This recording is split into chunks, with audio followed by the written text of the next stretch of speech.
Hi, எல்லாருக்கும் வணக்கம். இன்றைக்கி கிராட்டிடியூட் சேலஞ்ச் டே 12.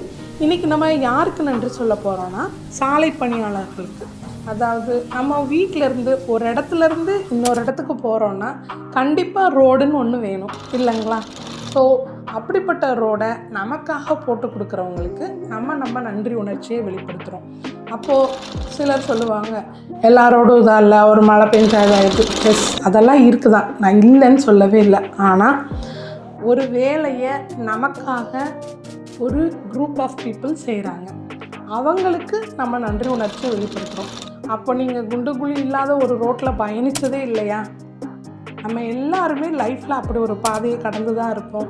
ஏன் இப்போ நிறைய NH எல்லாமே இருக்குது, அதனால நம்ம நார்மலாக போகிற வேகத்தை காட்டிலையும் சீக்கிரமாக போய் சேர முடியுது. இது நம்ம வாழ்க்கைக்கும் பொருந்தும். நம்ம வாழ்க்கையில் நிறைய பிரச்சனைகள் இருந்தாலும் எப்போ அதில் இருக்க நல்ல விஷயங்கள் மேலே நம்ம கவனத்தை செலுத்துகிறோமோ, எப்போ அந்த நல்ல விஷயங்களுக்கு நன்றி உணர்ச்சியை வெளிப்படுத்த ஆரம்பிக்கிறோமோ, எந்த விஷயத்துக்கு அதிகப்படியாக நன்றி சொல்கிறோமோ அந்த விஷயம் நல்ல விதமாக வளர ஆரம்பிக்கும். அதுக்காக தான் நான் இந்த கிராட்டிடியூட் சேலஞ்சையே ஆரம்பித்தேன்.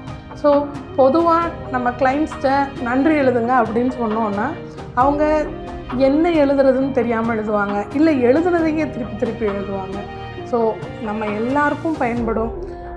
இந்த 100 நாள் முடியும் போது இதில் இருக்க ஒவ்வொருத்தவங்களையும் நீங்கள் நினச்சி பார்த்து நன்றி சொன்னாலே நமக்குள்ள ஒரு பாசிட்டிவ் எனர்ஜி கண்டிப்பாக உருவாகும். அதே மாதிரி நம்ம வாழ்கிற இந்த உலகம் நிறைய மக்களோட கடின உழைப்பால் உருவானது.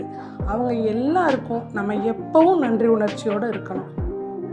ஏன்னா நன்றி உணர்ச்சி மட்டும்தான் நம்ம வாழ்க்கையை மாற்றுற ஒரு மிக பெரும் சக்தி. ஸோ இனி நீங்கள் எப்போ ஒரு நல்ல ரோட்டை கடந்தாலும் அந்த ரோடை போட்ட மக்களுக்காக, இந்த அரசாங்கத்துக்காக நன்றி உணர்ச்சியை மனசார தெரிவிங்க. தேங்க்ஸ் ஃபார் வாட்சிங்.